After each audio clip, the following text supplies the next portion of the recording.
guess we have an intro, guys, because I didn't do that.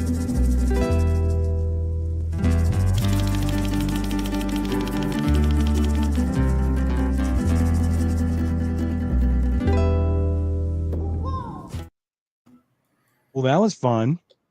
That was interesting. I forgot my whiskey. I didn't do it. I don't drink, but it's nice.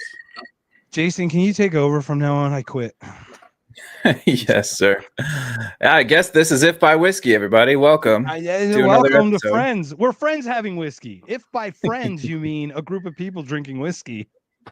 If by whiskey. Welcome, everybody. I mean, there's a little spill. Dandelion tea counts, right? Yeah, absolutely. Absolutely. All right. Well, welcome, everybody. Welcome. We've got a League of Ordinary Frens today. We've got Andrew. You want to pass it off, Andrew, and go in a circle for you. Go and let's go. Come on, Zach. I am Zach. Who we got over? You know what I realized is the pointing. When you watch the recording later, it's different. It's off. So it's opposite. I point up, right, left, everybody. Everyone. It's already bad. we got Jason down here at Drop the Mask Pod on X and on Rumble. Drop the Mask Pod. We've got Andrew. Andrew, can you give us your handle? I know it's at AI Conan something. It's at AI Conan 90. Conan 90. It's from Detective Conan on X. And then Zach, you are Legacy. Is it Legacy _? Yeah, at Legacy_ZAK. ZAK. All right. So we're the friends. We're sans Sean today. We're missing him. I'm gonna pour one out for my homie. He's been working. So we're actually happy for it. Very excited because if he's not podcasting, it means he's painting or working. So kudos, he's making money. It's paying the bills. Congratulations. Exactly. How's everybody doing today? I'm doing pretty good. All right. How do you guys doing? So like a month and a half ago, Andrew, you've been bombarding us with doing this, man. You've been like a 4-year-old tugging on our pant leg. Right. What are we talking about today, my friend? Oh man. Yeah. Now you know how I feel. Right. Yeah. So Enneagrams came up. So what is the fascination, or where did you start getting into this realm of Enneagrams, and what did it mean for you? Well, I mean, I'm not sure exactly. I remember when I kind of basically came across it, and I sent it to Zach, and he didn't really take too much onto it. But you know, I once I get something, I started digging. Once I dig it, start getting something interested in it, I just dig into it, and I just never stop until I get bored of it. It's a habit of mine, but it's basically a study of confirmation bias. You know, the stress we experience, you know, the crate training from our childhood, and how it guides us for the rest of our life. Yeah, and it is curious if some of that's genetic or if it nurture nature thing. There's a little bit of both. Probably there's probably genetic dispositions to be certain ways as well, to have certain behaviors and traits. And Zach, when Andrew brought that to you, what went through your head about doing it? Were you pretty excited to like learn more about yourself, or pretty dumb? What is this gay shit? All right, well, thanks guys. It's been a great episode. Have a good night, everybody. It's a little satanic for my bye, Andrew. Oh, he left. What? Wow. What? Is he? No, he's not gone. There he is. We're gonna play shuffle. We're gonna play shuffle games with everybody. I'll just everybody go in a circle. Well, you said we're done, so dial down the autism, brother. Yeah, Zach. So you just thought it was dumb? I love that. That's a great way to start. I didn't look more into it. I'm very Jungian in the concepts of psychology. But as you look further into it, I'm also it fails to underline with it. If I fail to mesh it with my Christianity as well, so it's a little tough to kind of narrow it down. But once you start to actually delve a little bit into it, even further, you can branch out from the concepts of Carl Jung's ideas, the ego, super ego, and the id, drawing from Freud, and then exasperated and over explained by Jung, and I think a better, more positive way. You can branch that idea of the superego, the ego, the id into 9 different facets of different personalities that you either have subconsciously, you don't necessarily know what's going on inside you, but you do. Everybody does. You just don't know how to necessarily express it. You said something very interesting. You said there's a challenge with it meshing with your faith. That fascinates me. Could you explain a little bit about what that means? Because I don't have faith like you do. We've discussed it. I admire it. I think it's amazing. I just don't share it. So how does this kind of clash with that? Like the motivators? Is it because the motivators are different than like God's desire for you or God's plan, or how is Not necessarily. What it kind of portrays is on a more secularized, the more secularized society that we live in, it seems like it's more programmed into allowing individuals to play God themselves and try to play around with where they should be or what this and that is, sort of like the law of attraction, right? Which I simply do agree that there is something very similar to The Secret, but you have to work for it. And there's always a plan that we have in the eyes of the Lord. There's a purpose for us to be on this planet, but we have to figure it out. Once we do, we don't know when we will never know when we do. We may never ever know what our actual purpose is, but the journey is the fun thing, right? So yeah. Well, I like this. I like the discovery. Every time something new comes up, Myers-Briggs, Big Five, it's all interesting. So Jason, you took the test for the first time. You not done Enneagram before.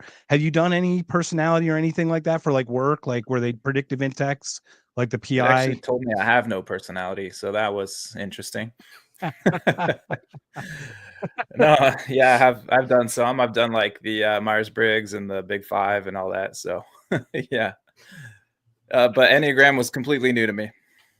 All right, cool. So did you take it by yourself when you took it, or did you have your wife help you answer the question? I took it for myself. I had my wife do one for her also, which was fun. Cool. So hopefully we can. You should have shared that. I wish. Did you share it with me? I should have pulled that up just to pull it up. I didn't. She's a 4.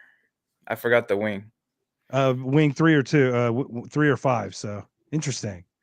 Very cool. Yeah. So, Megan took hers too, and I'll share hers. She was a 6 wing 5, but anyway, but we'll get to that. We'll get to all that. But, yeah. So when you took it, what did you find out about yourself? Did you find it interesting or accurate, or? I did. Yes. Mostly accurate. I found it. I always think those are, because a lot of people will tend to answer like things that they want people to know about it, or like they want to believe about themselves, but aren't necessarily true. I feel like if you have some of the tism, you can be extremely self-aware. So I felt like I was pretty honest with it. And no, it's not surprising. It says unbiased guy. I'm totally self-aware. Yeah, I'm self-aware. I'm totally very unbiased humble as well. Yeah. Well, the tism's off the scale for you, so yeah, it's definitely probably better. Yeah. So no, those are always interesting, because then there's some questions where you're just like, oh, this is a huge struggle, because I'm both.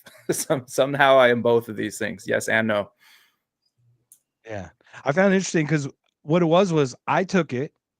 I gave my girlfriend the answer. She's like, that's not what you are. You're a this. And I'm like, whoa.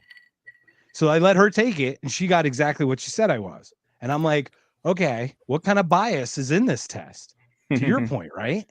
Like, I want to be a certain way. Now, I clipped both of them because I want you guys to figure out which one I actually tested as and which one she said I was. Because it's really interesting, because they're they're similar, but they're not that. They are different. One sticks out a lot, and it's just interesting. So that'd be fun.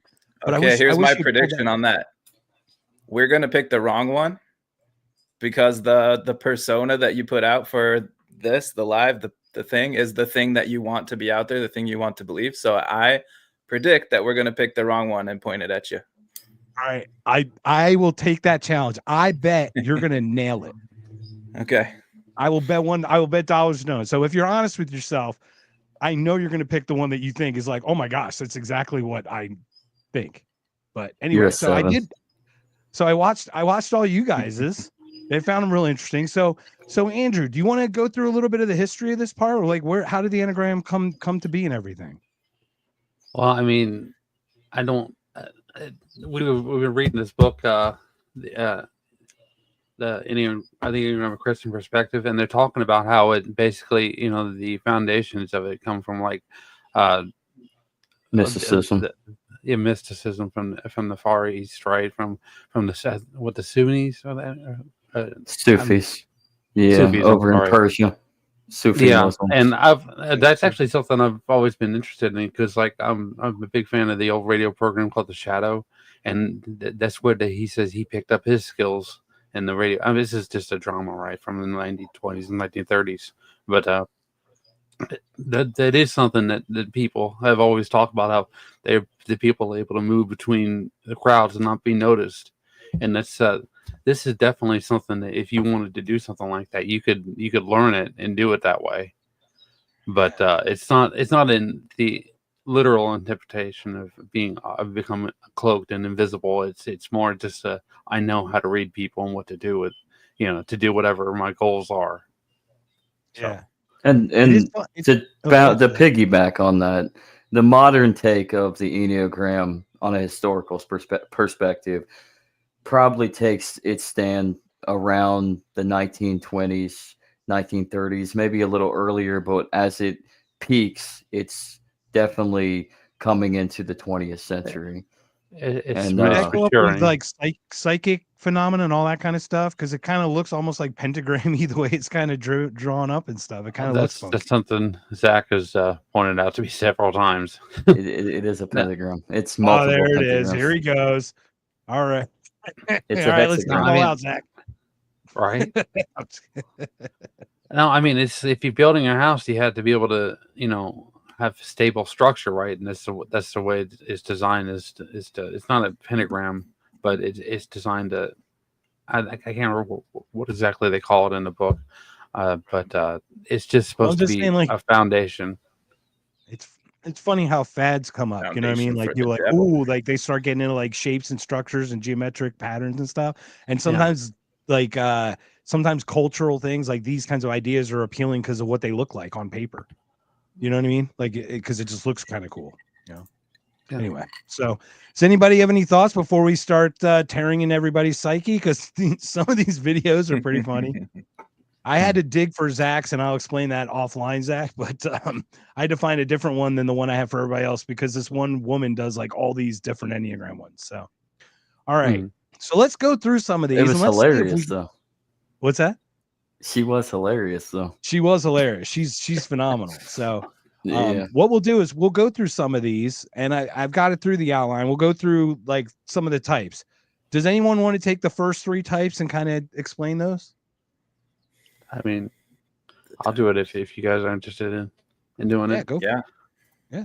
Okay, hold on. Do you see the one that has the picture I have shared? There's multiple colors there. Can you pull that up? Let me see. That one? No, it's green, blue, and red. Oh yeah. Okay, I see it. Wow, there's what the heck did you do to me, Andrew? Holy mackerel! Well, I'm sorry. Right. This is just a diagram. It's got different information here. There's gonna be a quiz after this, everybody. So pay attention. I'm gonna email everybody that's watching. This is the sin and the different sections, but the one is the reformer, right? So this is the sin, fearing of being wrong, bad, evil, irresponsible, inaccurate, or corrupt. 2 is the helper, fear of being worthless, useless, unneeded, immutable and inconsequential, and then 3 is vanity, the achiever. Is fear of being inefficient, unsuccessful, unmasked, incapable, unable to do, unable to act, Unmasked. and unable That's to me. perform. Right? Oh, Well, I guess we know you're winged. You're unmasked. Did someone drop the mask? Did someone say drop the Wait. mask? I'm not afraid of being unmasked, so never mind. That's the opposite. It's true. You're not afraid, man. You ripped it right off, my friend. Oh, It's by the way, opposite day. before we continue, I have to. It's unbelievable. But I'm on Facebook today, and I put up a meme of a tinfoil hat and a cloth mask, and I said it looks like the tinfoil hat was safer than the mask. There is someone still arguing that the masks and the 6 feet and the WHO know more than I would ever know about these things. And they we have can been get to that. officially debunked. Even like on real media, they've been debunked. What is wrong with Boomer Nation on Facebook? And we can dive into that when we jump into the next 3. What did I tell you about Facebook, man? I love those people on Facebook. They crack me up. But I love MySpace. I mean, come on, it's where all the political discourse is on MySpace. Is the best. You leave Tom alone. Network. Tom's my friend. What's funny is MySpace still exists. It does. To this it's day. actually a music thing. It's that Justin Timberlake bought it for like $5 million or something. It's some interesting story on it. Mm-hmm. Anybody? Anyway, so Zach, you want to take the next 3? 4 is the individualist. Envy. The fear of being inadequate amongst other people, while at the same time striving to be better than what they perceive themselves to be. 5 is the investigator. They are typically the one. I'm trying not to read off the slide, but yeah, no worries. No, we want to take it off your head. Yeah, because I'm trying to bring it to my own words, but they have a general fear of not wanting to be wrong, and so they will always try to maintain the correctness, and they will explore, and they will observe, and they will try to get to the highest peak, even if it brings themselves or everybody else around them down, even if it alienates them from everybody else. They will continue to investigate and make sure that they are correct. 6, I can't seem to get the cultist word out of 6. Yeah, but 6 is loyalist. Yeah, 6 is the loyalist, which effectively that is your cultist personality. I mean, they have the fear of not being secure, and so they'll follow anyone that is the strong man. Think MAGA, or think the left, or just think politics, period. Why aren't you wearing a mask? Yeah. Speaking of the mask thing, I mean, the tinfoil hat mask meme, and them still arguing that the mask is still safer. You're stupid. Why are you saying that, Mark? The mask saves lives. Put the mask on and stay 6 feet away from me. And effectively that's what a 6 is. Are you ready for this, my friend? Are you ready for here it is. Here's the official. The World Health Organization recommended the use of masks to keep COVID from spreading. The mask did not protect the wearer, but those around them, since the virus was airborne. When I saw people not wearing masks, I thought they were the most inconsiderate people who did not care if they made those around them sick. That's today. This is literally this morning. 2025. Don't make grandma sick. They still, guys, once again, these Enneagram things, all of these things that we share, all of the information tells you one thing: eliminate the state. That's all it tells you. Okay. Because we tell you all the different ways that they tell us what to do and how to do it and where to go and how to be. And they just twist it all around, and then they shit it back out on us. And then you have a person in in April of 2025 telling me that masks were effective, not for the wearer, but the people around them, because it worked only one way apparently. What? This is so silly. Anyway, so that's your cultist. All right, your loyalist. Got it. You want to close them out at all, Zach? Since we're on a roll here, my friend. I mean, I can. I mean, unless Jason, unless you guys want to take it. Yeah. Anybody or else? Andrew, you can take it over. I mean, I'm looking at Jason. Do you want me to do it, or you want to do it? I think you're on mute. I can't hear you. He's on mute again. Muted. He did it again. He did it, Jason. God damn it. I'm gonna call it the Jason from now on because I think you do that more than not. No way. Okay, maybe recently. Yeah, it was always you, man. You figured it out. I'm regressing. Anyway, yes, let me do it. Type 7, the enthusiast, desire for freedom, a fear of being trapped, fear of being, they put the fear as gluttony on here, the fear of being incomplete, inferior, limited, confused, missing out. Number 8, the challenger, somebody who really wants control, somebody who's doesn't want to be vulnerable. That's kind of the opposite, right? If you're out of control, that means you're vulnerable. You're powerless. You're weak. So, and then to round it out, number 9, the peacemaker, fear of conflict. That's kind of what this is. Afraid of being maybe shut out because they think if they have a conflict that they will be kind of pushed out of the in group, you know? Yeah. So that's where we are. All right. So those are all of them. Anybody have any more comments on any of those or anything we need to go into? We pull from each section, the red section, the green section, and the blue section there, and you have a concentrated area. They call that a trifixation or trifix. Is that this guy or that guy? That's the sin or the Hold on. We'll Which go to one that do you need, in a Andrew? little bit. Right. The one the first one that you pulled up, the green, Okay. blue, I and got the lucky. red one. All right. The Oh, you colored still one. need the green, blue, and the red one? Yeah, Okay, that's what got it. I'm saying. You pull. I'm sorry.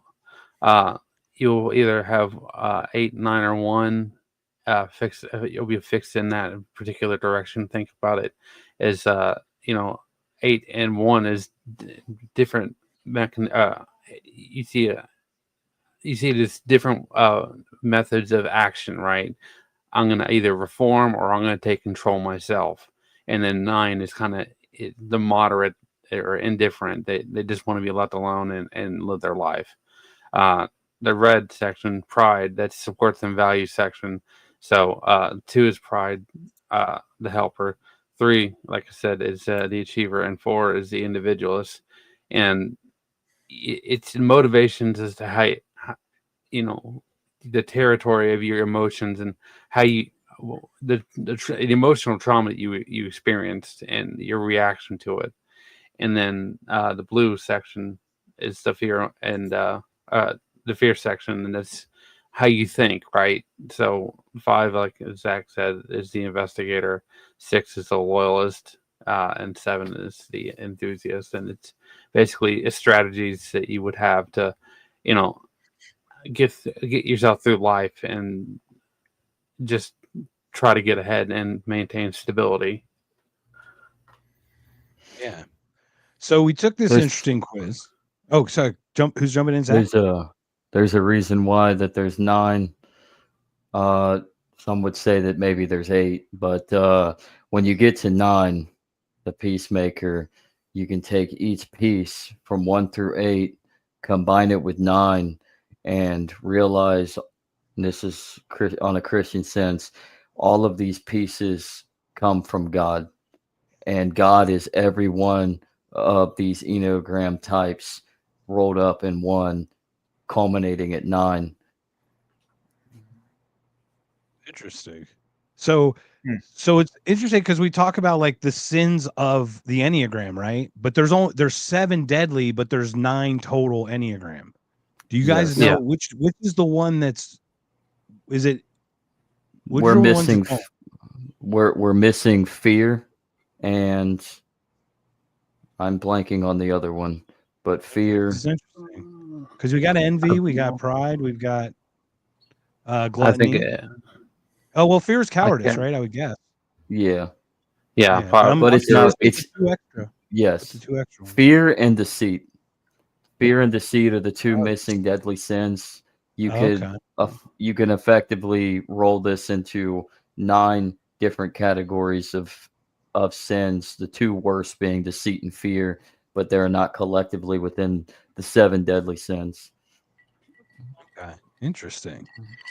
All right. So But But Yeah, so go at ahead. the other end, at the other end, at the other on the other side of things, you also have set the 7 virtues, 6 or 7 virtues that actually Thomas Aquinas uh, he professed, he studied and realized as well. So you kind of have this parallel between the two.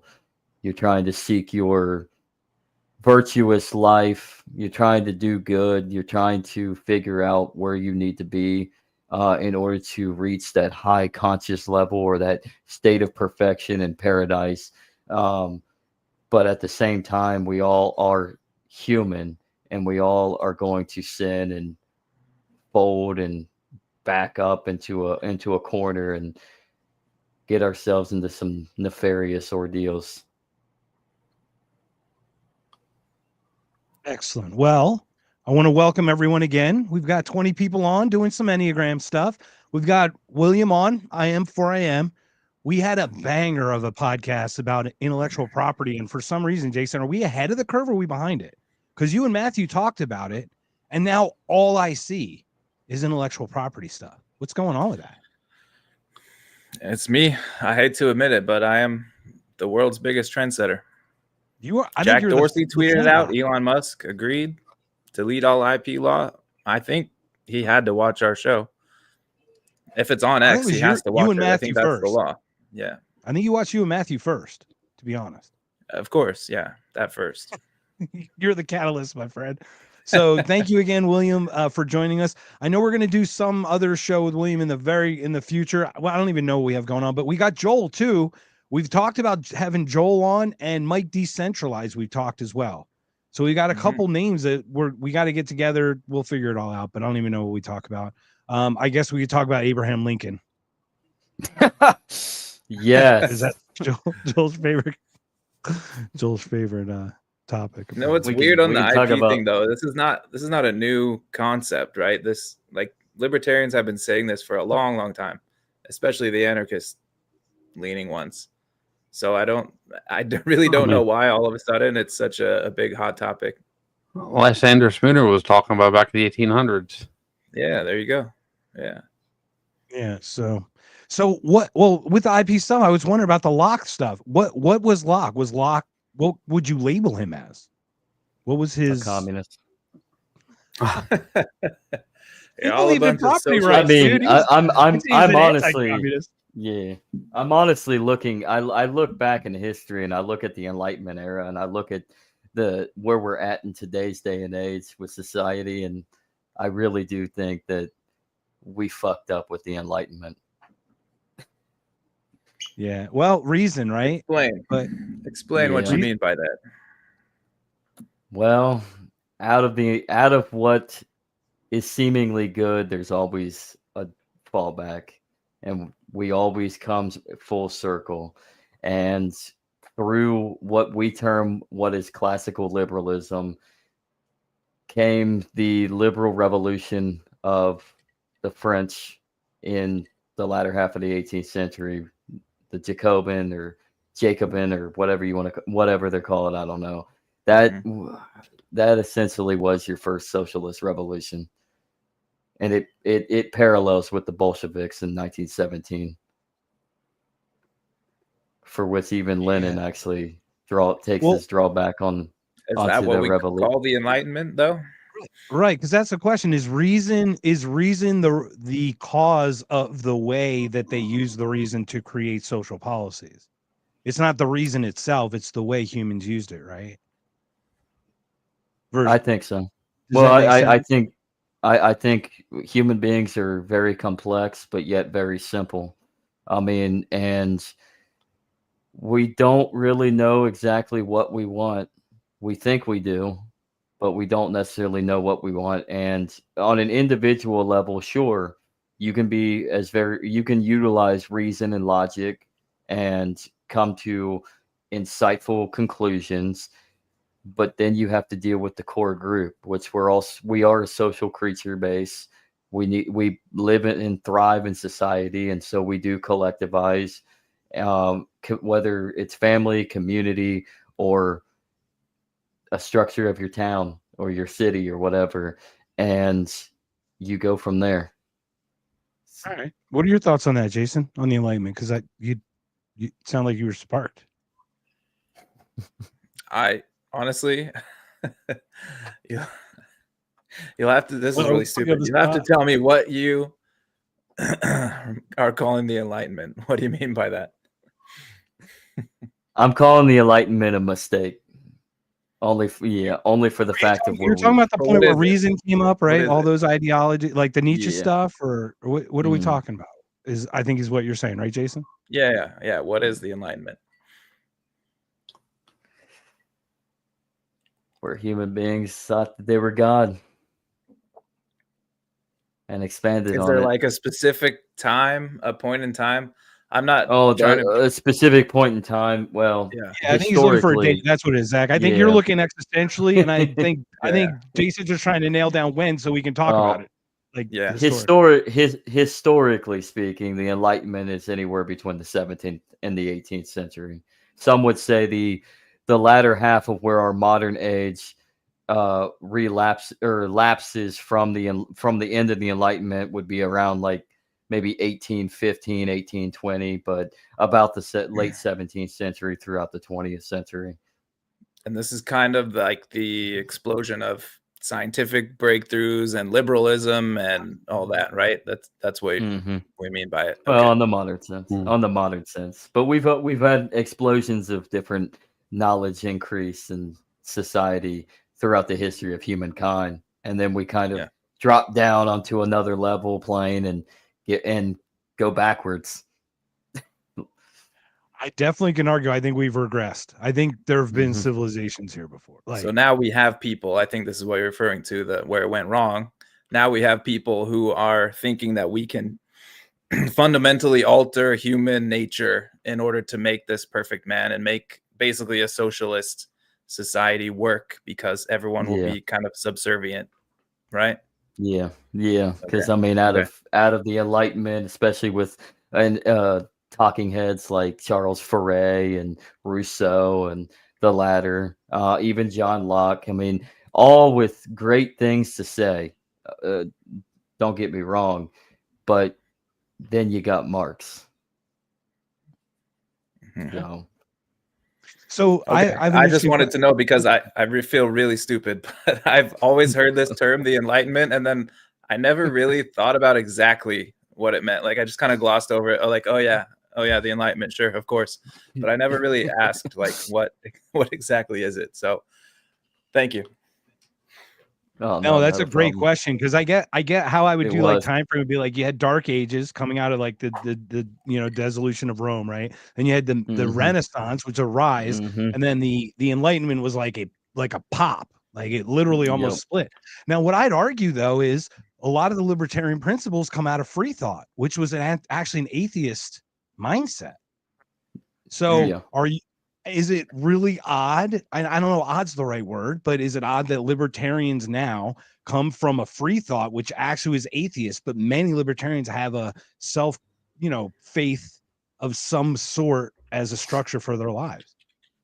Well, I think here in the West, I think there's a reason for that. One, Western culture and Christianity is so extremely high here in the West. I mean, it's been dwindled. But it actually is making a comeback, surprisingly enough.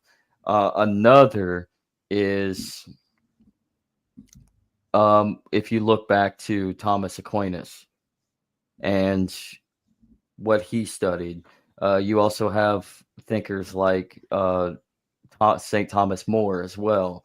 So thinkers like this, philosophers that were astute in religious esteem. They were priests themselves, because you kind of had to be back then. Either that, or you were a peasant or born in nobility, which most priests were noble. Most of Right. them Well, came from I noble. would assume But priesthood would allow you to read, right? To get educated. yes, And if you yeah, were a peasant, you couldn't get that. So y- the only way mm-hmm, to get to expand your understanding of mm-hmm, anything would be to go through that path. mm-hmm.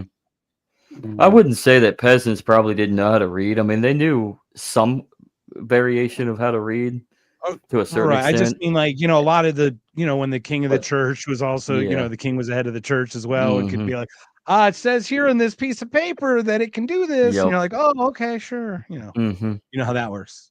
We do it mm-hmm. today. We still do it today. Wear We still masks, do it. everybody. 6 foot separation. Stay 6 feet apart. It's safe. Drop the It's safe. mask. Mm-hmm.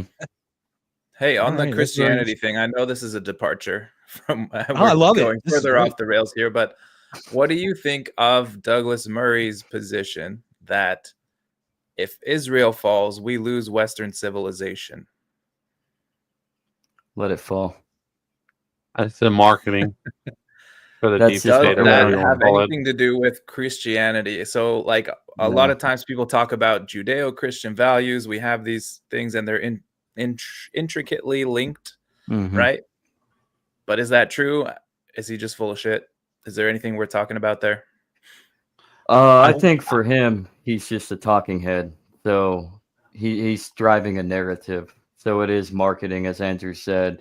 On my level of Christianity, though, I do believe the Jews are truly the chosen people. They need to come. They need to come home.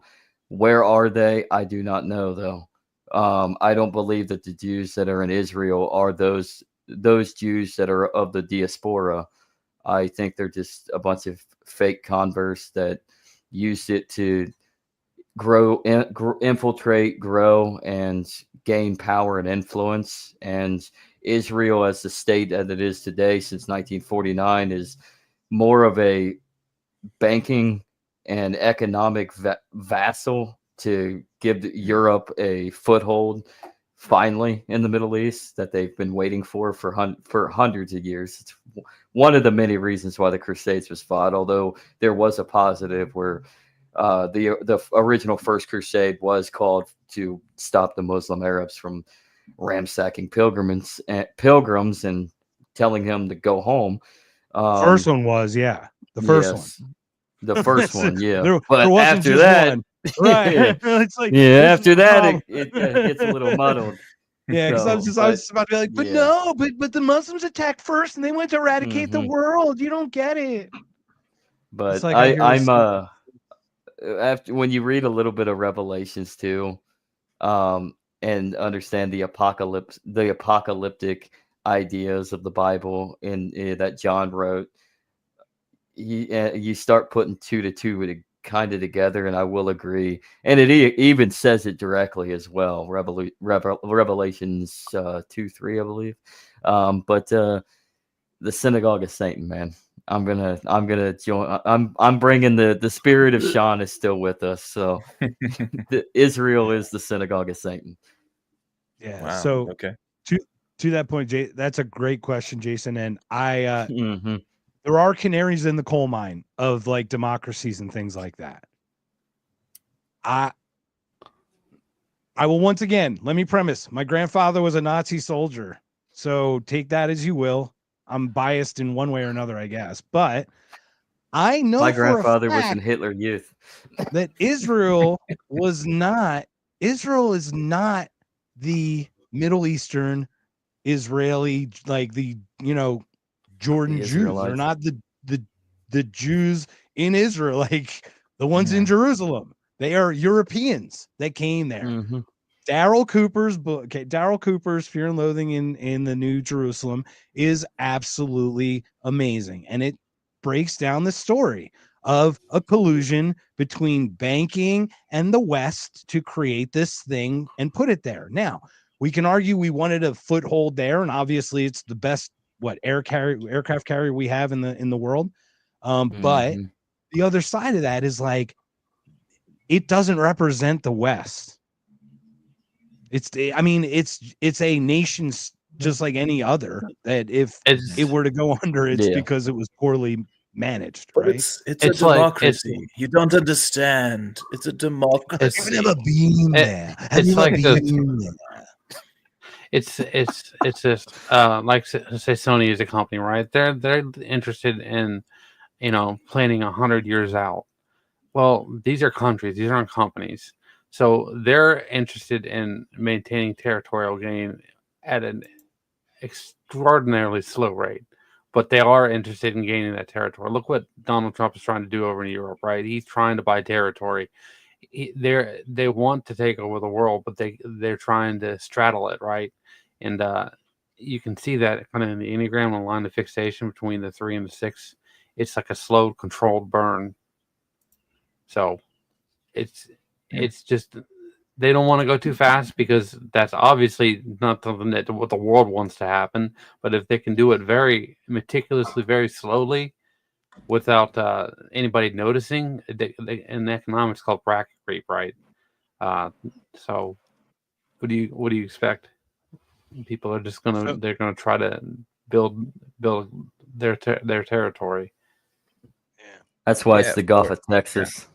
So I put a text down there just because we had Jason Fry. Both Jason and I have had Jason Fry on. I don't know if you guys have had him on, but he writes about Texit, right? About the national divorce. National divorce. Texit. Right. We could actually, even before Texit, I would prefer to kick out certain states from the union. Texas can still do whatever it wants, but California, I'll trade Japan for California any day. That's the reason why we need a national divorce, in my opinion. Let's each state go their separate ways. We obviously I think we need a Lincoln to hold everybody together, guys. That would be a good first step. National divorce would be a great first step. Watch Joel punch through the screen. If he's still listening, he's giving an Trump anger would face. totally be the next Lincoln if that happened. I totally guarantee it. There's an akinness there. The dude's bold. Let's not kid ourselves. The guy's making moves. You're but I will say this: getting away from us. We're going to get the tariffs, and they're going to get you. By the way, everything Lincoln did with the war was about tariffs, so that he could pull in that income from the South. But it was about slaves. It was about slaves. You know what? Well, I like what CJ Kilmer, he does the Dangerous History podcast. He says the secession might have been about slavery, but the war was not. The war was about taxes and money. It's funny. Who'd have thought that Nikki Haley would ever be right, and then she got shat on for it? Remember when she said the Civil War wasn't over slavery, and everybody's like, and you're like, she actually told the truth for the first time I've ever heard her speak truth in my life. Ever. What if I told you secession had nothing to do with slavery until those that weren't able to succeed because they didn't get enough votes didn't succeed? New York City was actually on the cusp of succeeding as a free city because they didn't want to deal with the tariffs and they wanted to continue the flow of trade with the South. And Lincoln's own home state of Illinois actually had a vote for secession. They almost succeeded. Yeah, that's true. 7 years ago, we got screwed over too. Yeah, New York City, the mayor of the city tried to secede from the union itself, just the city. That's very interesting. Yeah. Well, welcome everybody. We have taken a tangent, but it's been awesome. Because I'm ready to talk some more about tariffs and Lincoln, apparently. But I blame we're Joel. trying to go through Enneagrams. That's why we started talking about Lincoln in the first place. Yeah, anybody know what Lincoln was? Anybody want to look him up while we're talking? I think he had a 5 and 9 fixation. Right? Yeah. No, I believe if I remember just looking them up before, it was 5 and 9. I don't know what his worth and value or emotional fixation was, but I know he was definitely they call it a spineless coward. Interesting. So, all right, guys, I'm excited to show all these because I know what everybody's is, but I don't think anyone told everybody what each other's was. So I'm real excited to see if we can at least guess the first number. So there's two of you who would guess, obviously, because two of us know the number. So I'm going to go alphabetically. Andrew, Jason, Zach, if we're cool with that. I'll finish at the end there. But if you're good with that. So, Andrew, you took this thing, and like what are your thoughts going into it? You took it. Is it accurate to that top thing that you shared with me? I mean, I believe it's pretty accurate. Yeah, I can have a little bit of a temper. Eights and All right. Well, ones have a temper bad, but I try to go with diplomacy whenever possible. So, all right. So, who wants? Did you just give it away? Did you just give it away? Anybody? No. They want to guess what number? The main number. Obviously, we had a wing, but and obviously the wing's next to the main number, one or the other side. Away. He gave it away, yeah, didn't he? I gave mine away. Sorry. Good job, guys. All right. Well, we don't have You're to an 8.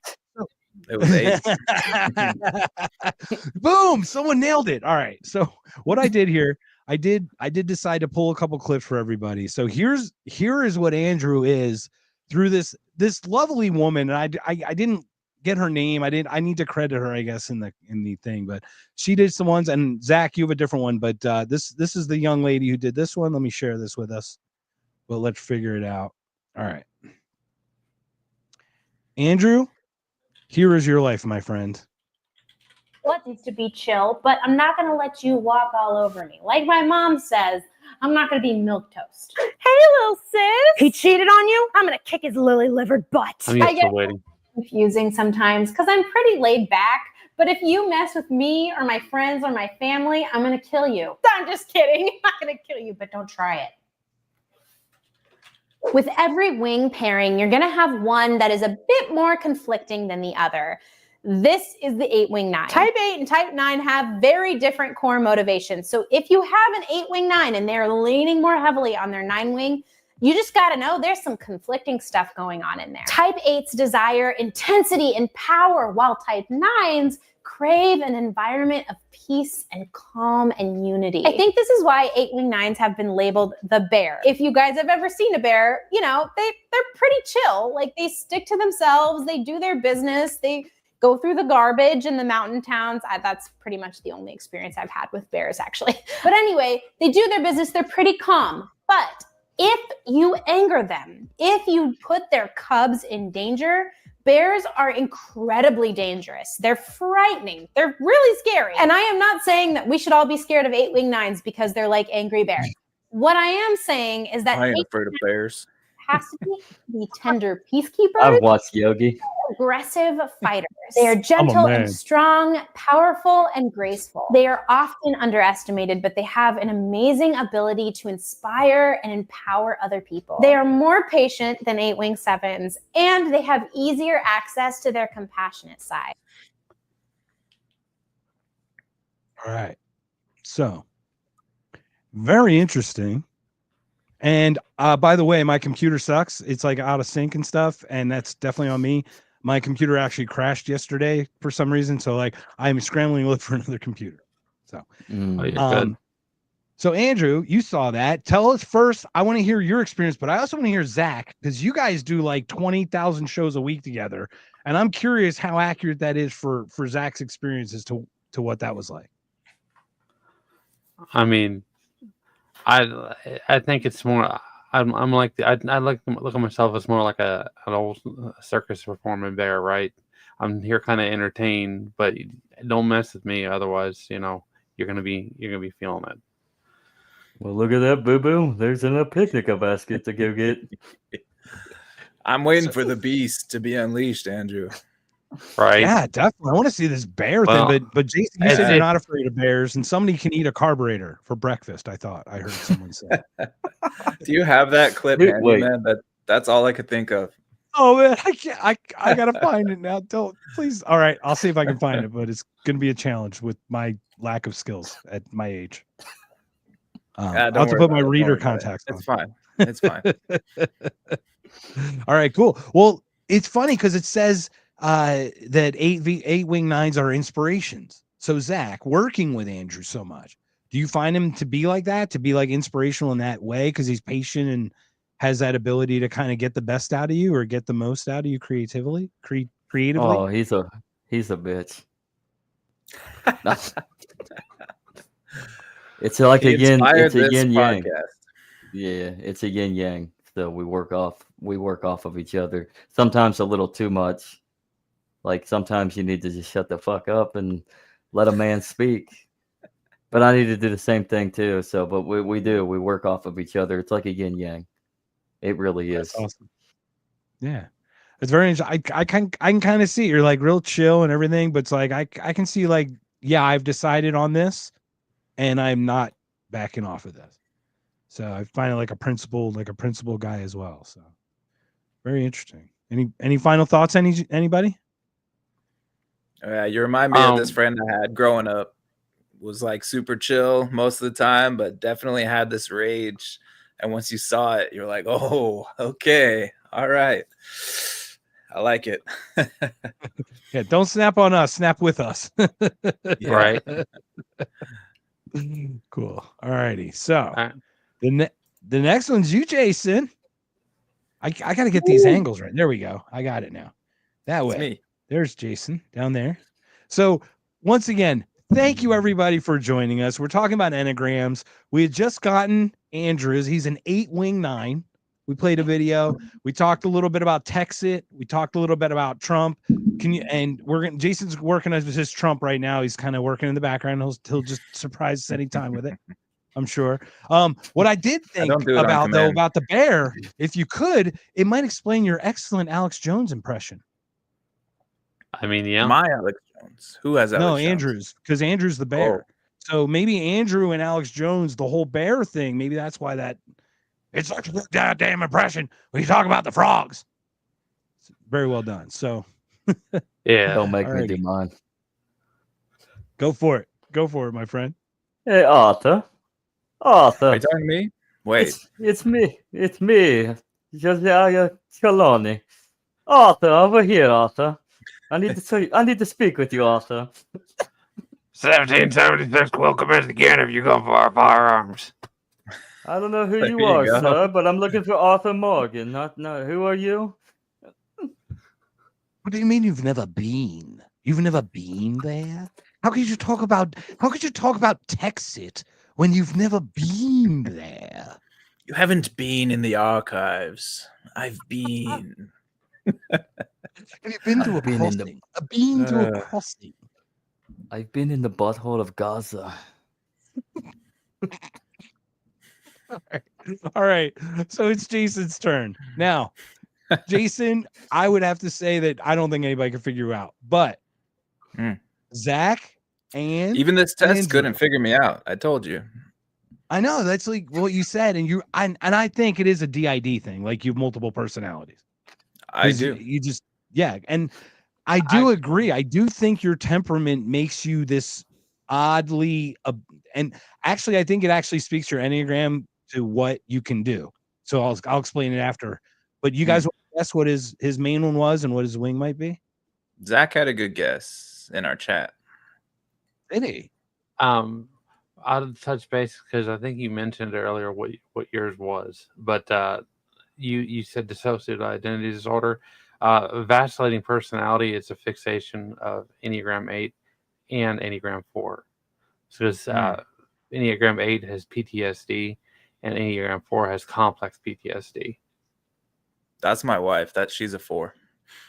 Oh, my bad. No, that's good. That's a good guess, though. What did you guess, Zach? Yeah. In the chat, or who? Do you remember? Did I say you were a 3, or was it a 7? I forget. Oh, 5. Wait. See, I forgot. No, but that was your 5. But you were a 9-wing 1, though, right? Yes. So it said we can't tell exactly what you are. Your highest one is 5, but we're putting you as a 9-wing 1. So yeah, I do have a lot of the the explorer, the investigator. I think that's what it was. Yes. Yeah. Oh yeah, the investigator. I have a lot of that. That was my strongest one, but then it put me at 9, which is peacemaker. Because I do recognize that as well. And then the one I can see. I can't remember. Yeah, well, we'll go through the video, and I can absolutely attest to that 5. We do a show together, and what I love about both of us is just our desire to have some kind of prep work in some way. Like, but I am way less prepared because I enjoy the part of not knowing what's going to happen next. I actually appreciate the direction. I love tangents. I love when we start talking about like something completely that we just talked about, the enlightenment out of the total blue. I love that. Whereas like when you have a point, like you're very serious about the structure of the point, which is I admire that greatly because it keeps us on topic. So you guys ready for the video, or any points before I play the video? Go ahead. Let's roll. Right. Let's roll it.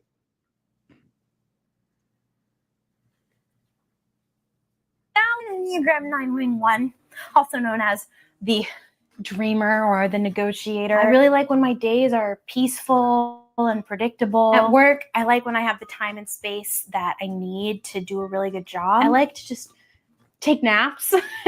And I love when me and my best friends cook dinner together, and then we sit around the table and talk about big philosophical ideas.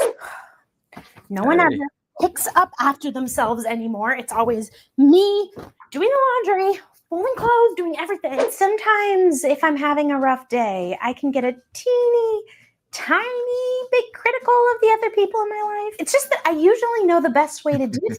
9-wing-1s tend to be quieter individuals who long for routine in order to contribute to the inner and outer peace of their world. Their one wing gives them a deeper desire to improve the lives of others through truth and objectivity. If you're a 9-wing-1, you may lean on order and optimism to make you feel like you have everything under control. And you probably struggle with feeling overly critical of yourself. So type 1s have this fierce inner critic inside of them who's always telling them to be better, do better, just constantly criticizing them. So if you're a 9-wing-1, that critic of type 1 probably seeps into your life as a 9. 9-wing-1s are also fantastic mediators, which is why some call them the negotiator. They're able to see both sides of every story and look objectively at the moral implications. This type also tends to escape into their imagination and creativity more often than 9-wing-8s.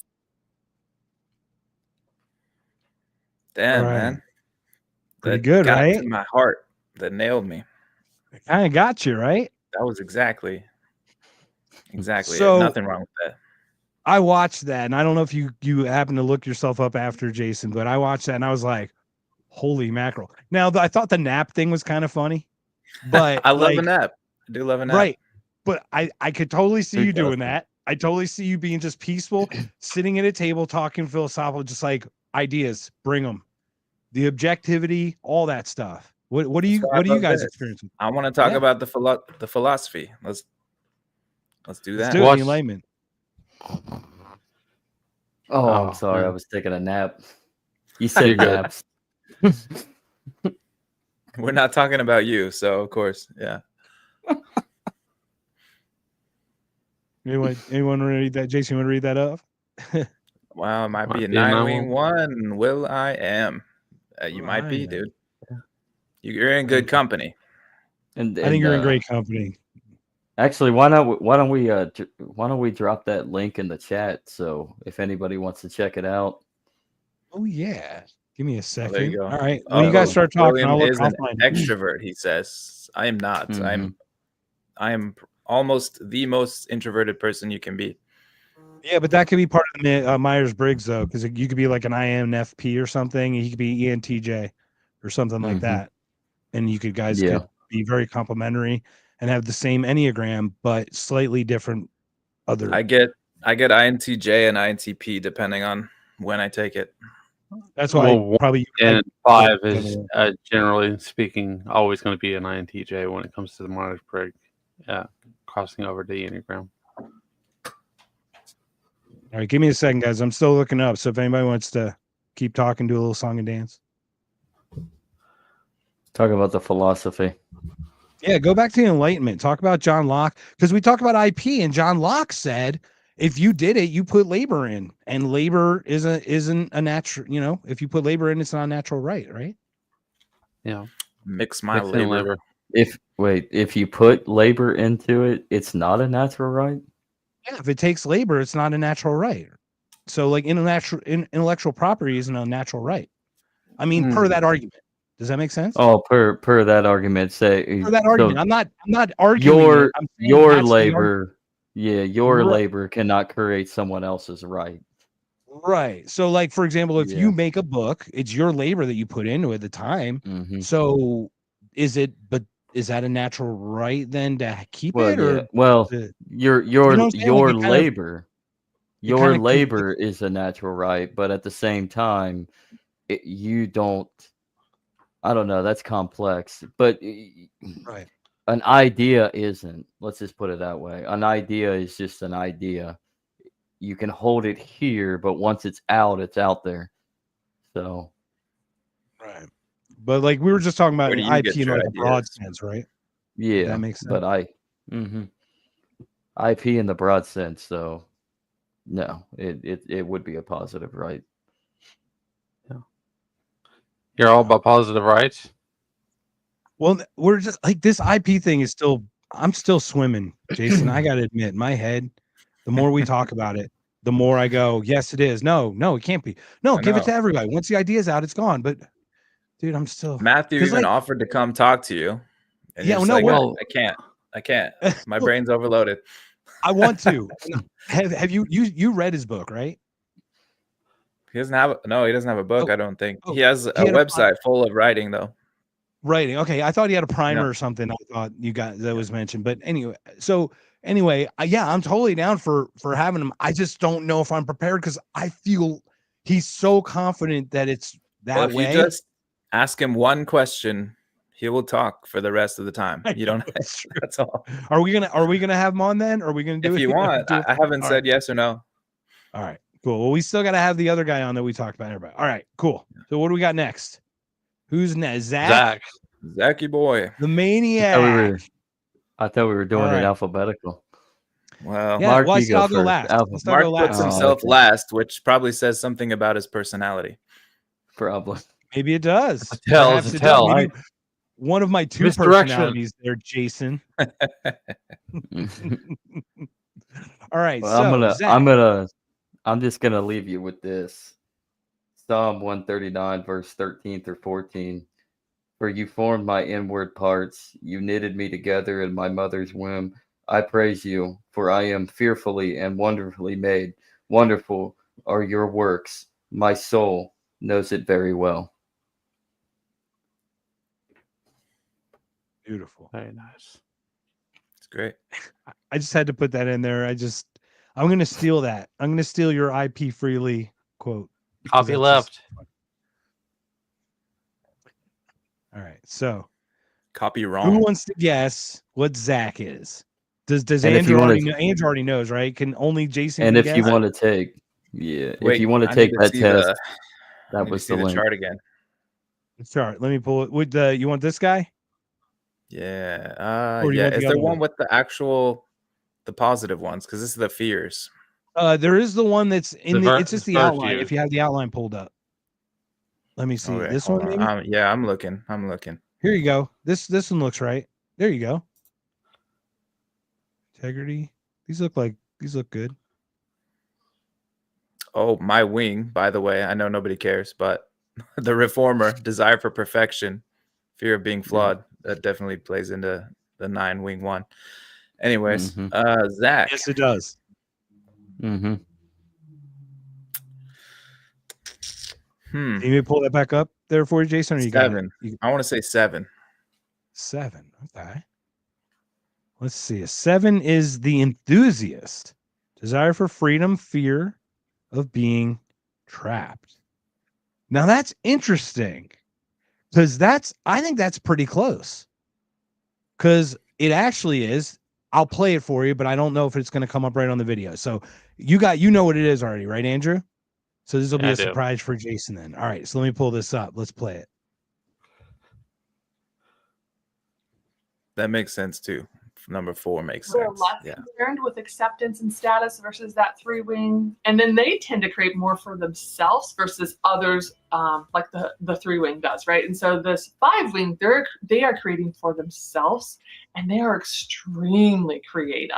While the 4 with the 3 super creative, this one with this wing, you put those two together, they become like really, really, really creative. And then when struggling, they become extremely independent, and withdrawn is an understatement. They become extremely withdrawn, extremely independent. They get more consumed with their emotional, intellectual worlds, and they must sort out their world using intellect before moving forward. And so those are those things to look for when struggling. If you mostly identify with the 4 with the 5 wing. And then the inspiring quality, they are amazingly creative, right? I already kind of hit on that. Oh, this is where it comes out. That is just such an inspiring quality of the 4 with the 5 wing. They're just creative in all different areas. This one is more like mysterious, can be unusual, can be eccentric, and then they use their creativity and intellect to produce stunning works of art. And that's what I've read. And so that's that just inspiring quality, really, of the 4. They both are extremely creative and in all different areas of the world. It doesn't have to just, we're not just talking about art. We're talking about all different areas. And so that's the wings of the 4 guys, the 4 with the 3 wing, the 4 with the 5 wing. All right. Any thoughts on that?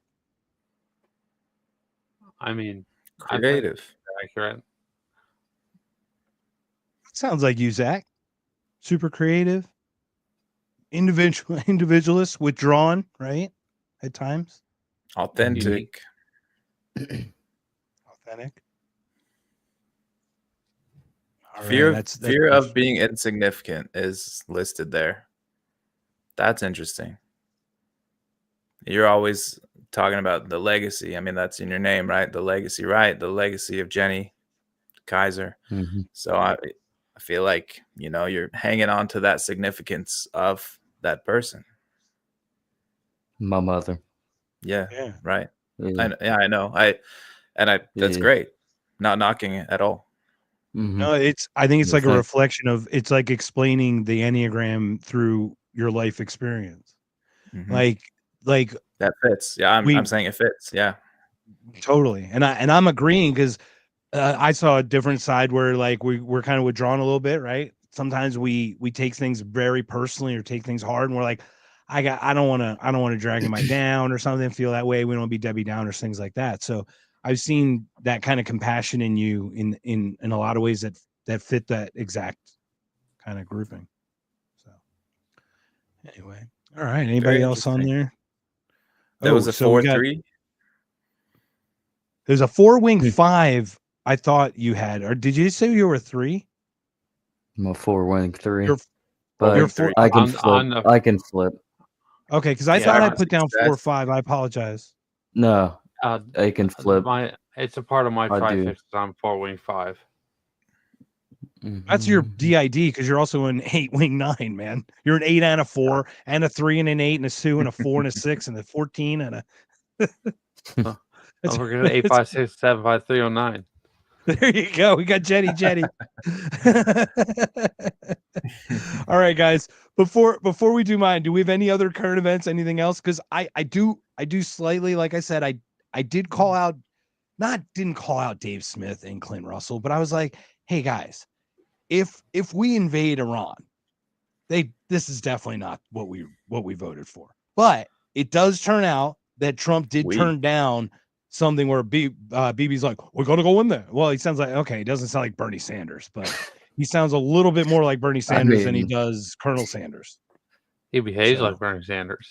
He does behave like Bernie Sanders. The oligarchy is bad. The oligarchy is coming for you. So I don't know if you guys saw this, but at a Bernie rally, they actually took out someone who had a Palestinian flag. I'm like, isn't that your side?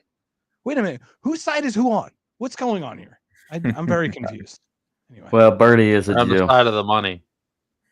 Exactly. They're on the side of the money. And Bernie's a Jew. Right. There you go. So this is what I did, guys. Like I said, I took the test. I let my girlfriend take the test because she's convinced. I watched the video. I'm leaning more towards mine than hers. I'm just going to play both of them back to back. I'm not going to, or actually, I'll play them both back to back. I won't say, or actually, I'll play one. We'll talk about it. Play the other one. We'll talk about it. then I'll let you know which one whose was. You guys can guess. All right. Make it easy that way. But before we go, what do you guys think I am? Oh man. Speaking of Exactly. I am, you got to put that comment up. A Yeah. 2. Which one? William is an enlightened god. He's a 1 through 9 wing to all of them. Who's stuck in the 18th to 19th century with Locke, LMAO. Hey, 1800s is where you had all your freedoms. Yeah. Before, What is an emperor's Enneagram? Depends The on which emperor's one. Enneagram. I don't know. I buy it, Will. I like it. I think it's true. You are all of them. You're basically the next Jesus.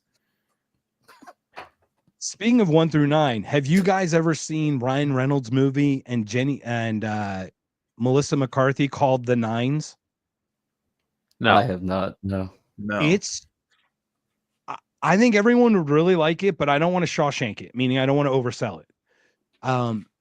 It's really interesting to watch, but it's kind of meta, so you have to pay attention. But it all comes together, and you go, "Whoa, that's what I did." It's really cool. It's called The Nines, and it's really interesting. If anyone else has not seen that, I highly recommend it. Anyway, so I'm not a 1 through 9, but I'm one of the numbers, I'm sure. So You're anybody, number 10, the mythical number 10. they don't have negative numbers, right? No. -5. We draw into our there's a shadow aspect of each type that you fall into under significant stress.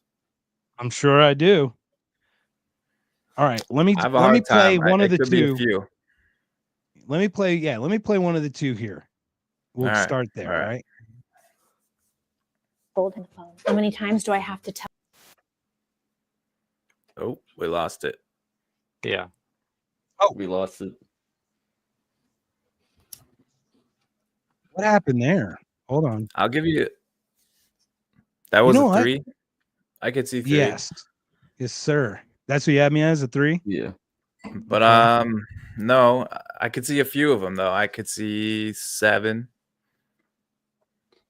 I could see 8. I can see 2 and 3. I can see 7. I can see 2. I can see 5. We see all of them basically.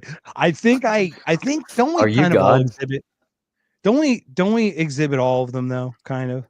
We draw we from do. them, but way or we're not another. as we draw from them, but we're not, concentrated in them. Right. So, all right, I'll share this one, and I'll give you one last guess before I play the other one. It'll be really interesting. Hold. Oh, I'm sorry. I can't talk right now. I'm on the phone. How many times do I have to tell you? Now is not the time. Okay, now I have a minute. I'm sorry about that. Busy day. Some of my titles are the expert or the professional. My friends would describe me as ambitious, dedicated, and private.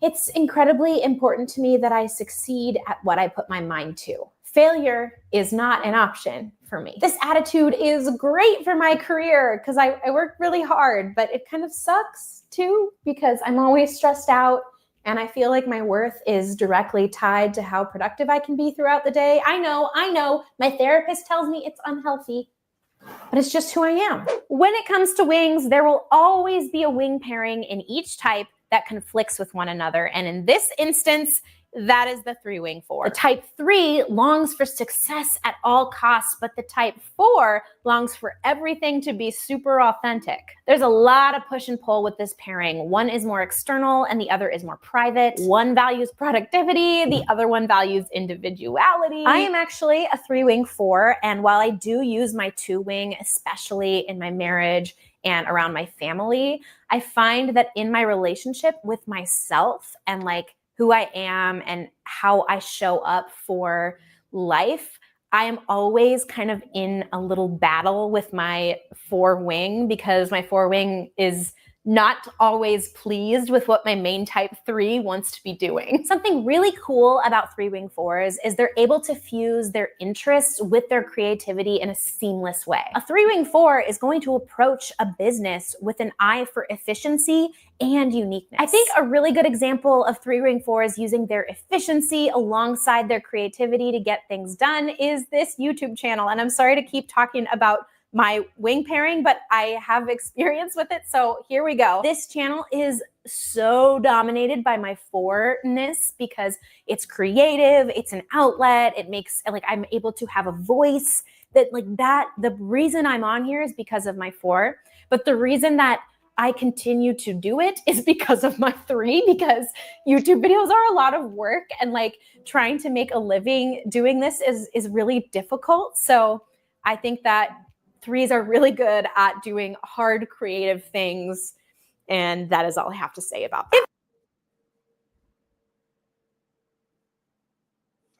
So that was the one that I got. Mm. And the other one that I got. Do you guys have any thoughts about that one before I play the other one? I mean, it seemed to make sense. I don't buy it. Yeah, and I really do think both. I think both will make sense when you watch them. So what's interesting is I think you guys guessed everyone except for the one that this other number is. So I'm gonna go play this one because I found that really interesting. Yeah, there we go, my friend. All right, let's play the part. I think this is real quick. I want to make an educated guess here. 7 wing 8. It is not 7 wing 8, but that is a good guess because it might. 1, 2. The 7 wing 8 might look like whatever this is. So I'll play that next. This is gonna be a 1, 1 wing 7. See, I think Jason will be pleasantly surprised, but it is really interesting because I think this is a part of me that you guys don't see much of. I think it's called the asshole. Not sorry to hear that you've been having relationship problems. I've come up with an entire list of ideas that I think is going to improve your communication. Peppermint Jojo? I'm a 1 wing 2, and my friends and family call me the activist or the advocate. If there was a movie about me, I think that my part would be played by Emma Watson because I freaking love her. But also, I just think she's like not like your typical celebrity. When she wants to get something done, she rolls up her sleeves and she does it herself. She was a UN Goodwill ambassador. She like launched that whole campaign for gender equality. She's freaking awesome. She would definitely play me in a movie. I think I should write a letter.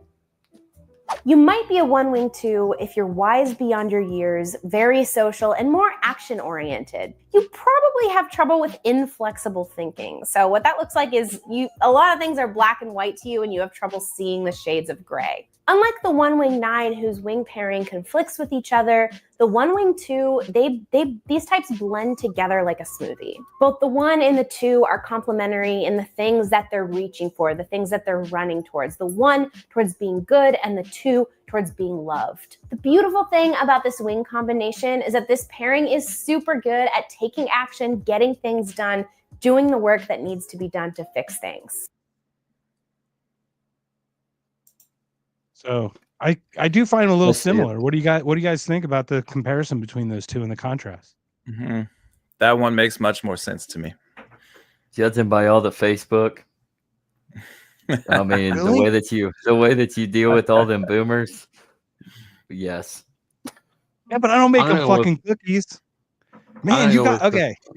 And if anyone played you in a movie, it would definitely be Emma Watson. Oh yeah, I mean, I've got just as big a breast as she does. Oh, I was gonna say Danny DeVito.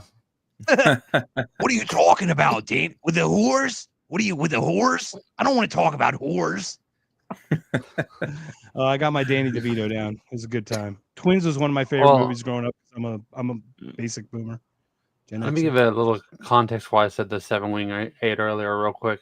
It's because the 7 have always falls into the pit of having like habitual. They have a lot of impulsive behavior, like smoking cigarettes, they lie, and vaping, and stuff like that. They lie a lot. What are and you then talking the 8. Say it again. Just kidding. As I'm vaping. No. Well, no. I thought that was a vape, so I'm sorry. But sorry. I apologize. It's like it's my shtick, Andrew. All right. Oh, okay. Oh my god. Well, and then the Kick him 8, out. you got the boxing stuff behind you in 8's power, right? So that's the reason why I was making that association. I like it. So which one did I test as, and which one did my girlfriend test me as? I want to say you're 3-wing 4. But you got the unbiased one where she tested you, so you got 2. You have her perception of you at times, and then you have your own perception of yourself, which is still hard to do if you're doing it on your own, because we all lie. We all don't. Exactly. We don't want to show ourselves in a negative light. I don't. Well, that's kind of the point. I want to show where I lied to myself. Mm-hmm. Let me give some more context wise to 3-wing 4. 4 behind you, you got what looks like a painting, and it's I guess I can't exactly tell who that is. You got Hendrick. You've got Jimmy Marley Hendricks. Jimi Hendrix. Yeah, Jimi Hendrix. Okay. And 7. This kind of gives more. 7 and 4 fixation together are natural musicians. So like Zach likes to do rap stuff, and he's a 6-wing 7 from the test he took. So he leans into that to 4 and 7. So yeah, that's really interesting. So Jason, you mentioned you think I'm a 1-wing too. That's what I'm more like. To me, that's what I think, and like my prediction earlier, I think I'm going to be wrong. I think that's the one your girlfriend took. Of the 2, yeah. You know it, right, Zach? So you can't comment on it. No, I don't actually. I'm gonna go with what I was trying to say. I think she tested you as a 1-wing 2, and you tested 3-wing 4. That is correct. Yeah. You nailed it. And I have a feeling, Jason, to your point, I thought you were going to choose the other because in the current iteration of what you guys see, like the podcast thing, it like mirrored that woman. But the other side is like, I think the authentic me is below that, which is like the 1-wing 2, because they're kind of slightly different, but slightly similar, And like to your point, Andrew, they all kind of cross. So wait. So you just to be clear, you tested yourself as a 3-wing 4. 3-4. Okay. Yep. Okay. And she goes, no, you're a 1-wing 2. And I'm like, so I was right. Like, that's not what this is. She goes up. I go, here's the test. You go take it. She's like, click, click, click, click, click. 2 minutes later, whatever time later, she goes, look. And I'm like, all right. So I was right 100% about what I said then. Yeah. I thought I was 100% wrong. Once again, this is I'm the Enneagram wrong. Whatever the wrong is. No, you're not wrong. I think we proved something though. Women are always right. Women are always right. That's true. That is true. So anyone else have any questions, comments about the Enneagram or any other stuff going on? What is going on? Man, I've been busy today, so I haven't really stayed on the X-verse. Is anything going on? I heard a bunch of people got shot up in a rocket. Really? Came down. They got shot up in the rocket, or they got shot up at Florida State University. Yeah, I noticed that before we jumped on. What was that? What happened? There was a shooting at Florida State. Oh man! Another psyop at Florida State. Any early numbers or anything? I think 5 people died from what I saw last, but it's been a while. I don't even want to ask and even. I don't know. Maybe 2 shooters, maybe 1. I was at the gym earlier over lunch, and on the news they were showing 1 shooter, and then I saw 2 shooters. So I don't know. Were they Iranian? They probably just wanted us to stop bombing Iran, and that's why Trump said we're taking it off the table. That's fun. I just want to listen to everybody's impressions all day.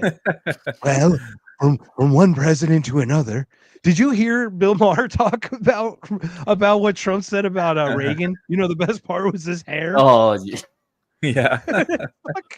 And then he said something like, the best part was his hair. But also the ending communism. He's like, oh yeah, that too. Oh, yeah, I guess And that's that was true. great. And then he said the thing about the dogs, where he goes, a lot of people have dogs for for like whatever, for like Political reasons. PR reasons. Politics. He Yeah, goes, maybe Emotional just like support. he goes, you're right. They do like people do like Oh, dogs. yeah. Like fucking Not gonna lie, Bill Maher is he's still a G. he's Jason. I think Jason's called the early like turn on him. And I don't think he's moved much. Let's not kid ourselves. No. That side has No. just moved so freaking crazily the other way. Yeah. I mean, it's He's like still a everyone's socialist, yeah. abandoned that, that. Look, he's still essential. He still wants national health care and all the union stuff and some kind of regulations and anti-monopoly busters, which, by the way, is creating monopolies. In case anyone didn't realize that. Yeah. Did you hear? Did you hear about this tariff thing? Oh, sorry. Go ahead, Jason. No, I forgot. Oh, on the people, a lot of people think that the right is much more susceptible to become like libertarian, right? Because they preach like small government and all this. So it's just like, hey, take the next logical step. But people like Bill Maher, who are socialists, who want this, they want this universal health care and all that. They're probably more able to be convinced that, hey, if it's because we have this government control over it that it's so bad, Mm-hmm. And I agree 100%. I put Jimmy Dore in that group.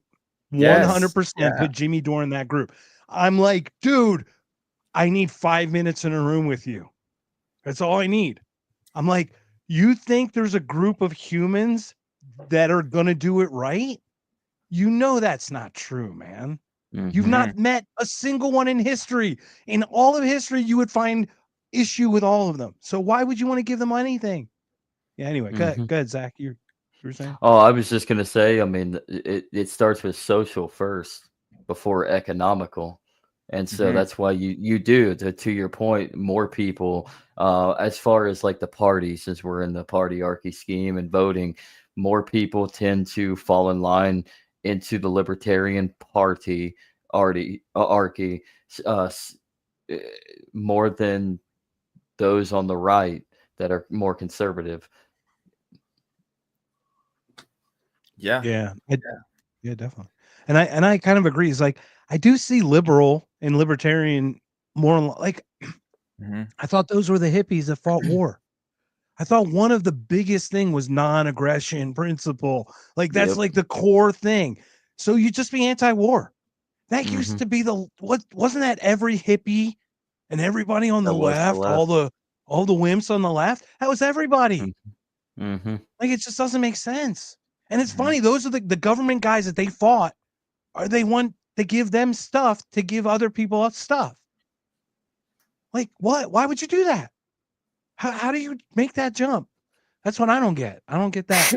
We're brainwashed. Right? It's schooling. It's got to be schooling, right? It's got to be. They're all sixes. Great training.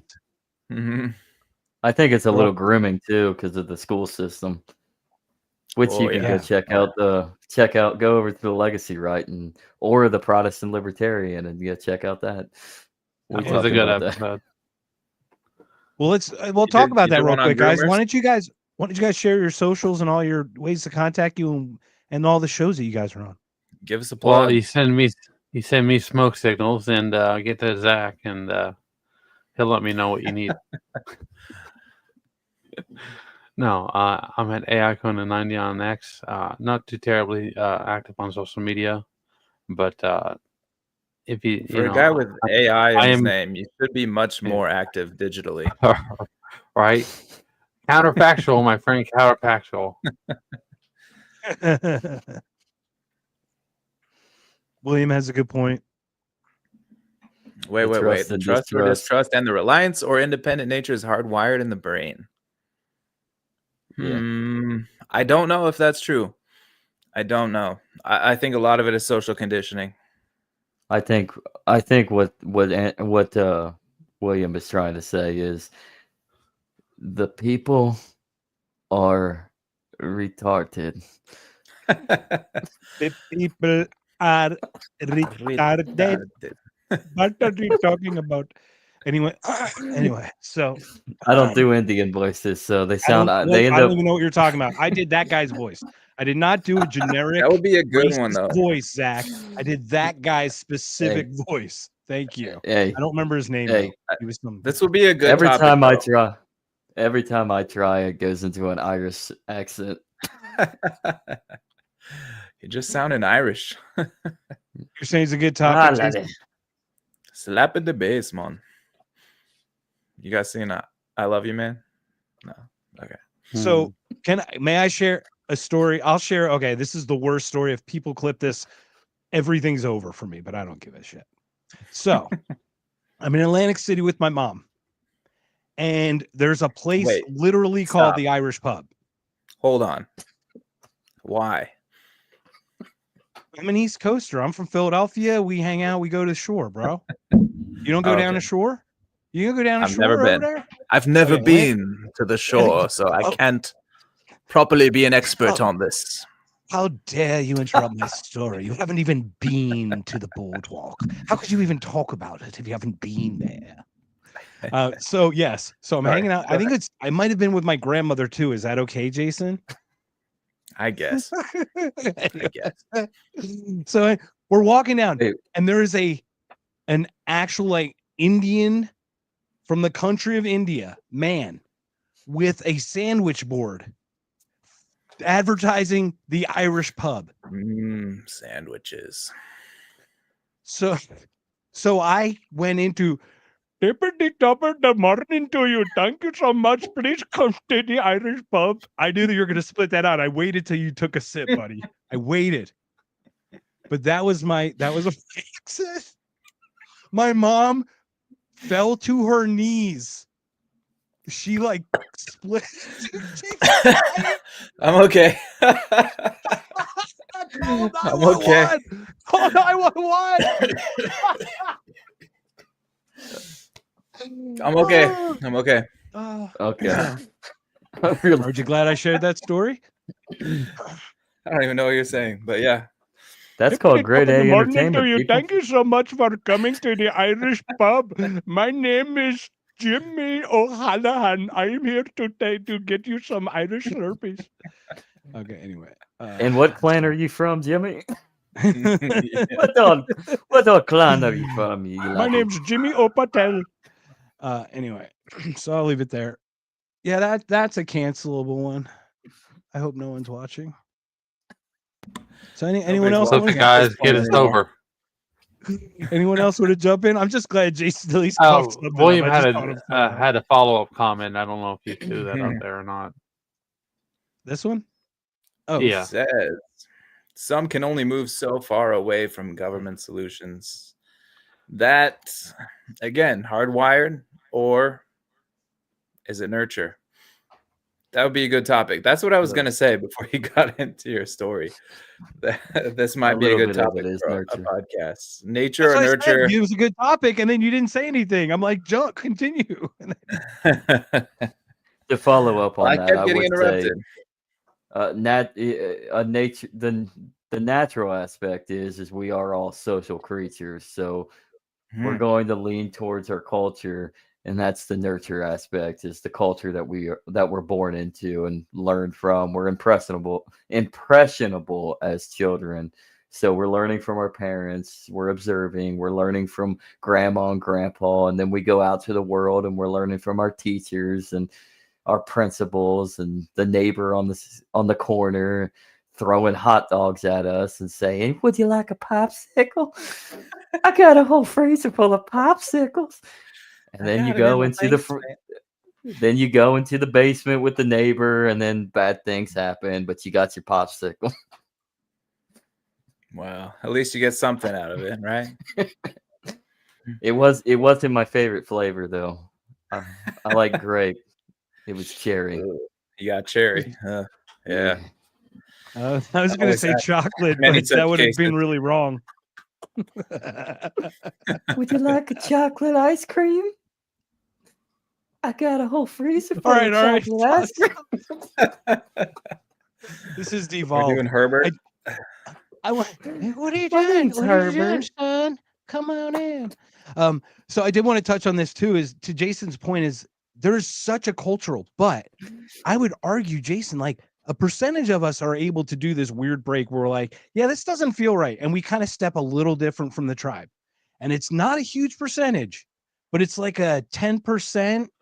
And as long as the tribe recognizes that weird 10%, because I think that's groups like us see things not better or worse, just differently. It's just differently. And when they can incorporate that with what they see, I think they understand it.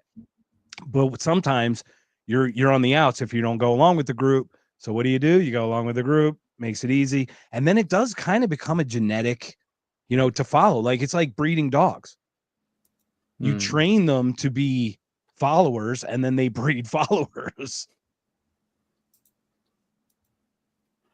Did I lose Jason? Did he freeze? Or is he just making a pussy, like a puss face? He's like a sour, but he like froze like. It did look like you. I was really trying. Like your face literally didn't do anything. I thought I broke you. Someone reset Jason. I broke him. Poop. I was trying, man. Okay, I couldn't hold that. No, you did. You did fucking great. Yeah, it made me feel really stupid now, which is even better. As a one-wing professional expert douchebag. From one professional to another. What are your thoughts? What are your thoughts, Jason? Thoughts on what? Thoughts on life, liberty, the pursuit of happiness. On that, on all that. Memes. The thoughts on memes. It's like a tribalism question. What the question of the people who, whether this is broken in, whether it's hardwired or nature nurture kind of thing, right? I think it is. I will say it's not 100% either way. I'll say it's a majority nurture. I think it's social conditioned in all of us, and it's something I'm trying to break out of because I recognize it in myself all the time. I'm not saying I'm like this perfect person that knows everything. I'm trying to break out of the cycle, the thing, the indoctrination, what you get in schools and all that, because it's so deep. It's so deep, There's many layers to the onion. Yes. We all work at a job that is connected to something that is connected to something that's connected to something that we all disagree with, that we think is part of the system that we need to change, and we're still part of it. Yeah. Because this is, at least we know this is a reality, right? We're not total dreamers. We're like realistic dreamers in a way. And I was actually sorry. Oh, go ahead, Jason. I was when I was driving home from work today, I had this thought because there's this idea like we want people to be more independent, more individualist and everything. And then I was thinking about the saying that's like, taxes are the price we pay to live in a civilized society or something, something like that. I wonder sometimes if there is a bell curve to that, where dumb people are like, no, I don't, fuck you, I don't want to pay taxes. The middle people are saying, I don't want to, or no, sorry, I got that backwards. Dumb people are like, taxes are the prices we pay to live in a civilized society. The middle people, the midwits, are like, no, fuck you, we don't want to pay taxes. And if you keep going, you might say taxes are a price we pay to live in a civilized society, because you are conditioning people to be civilized by creating this idea that you are part of a system, that you are subservient to the greater good, whatever that is.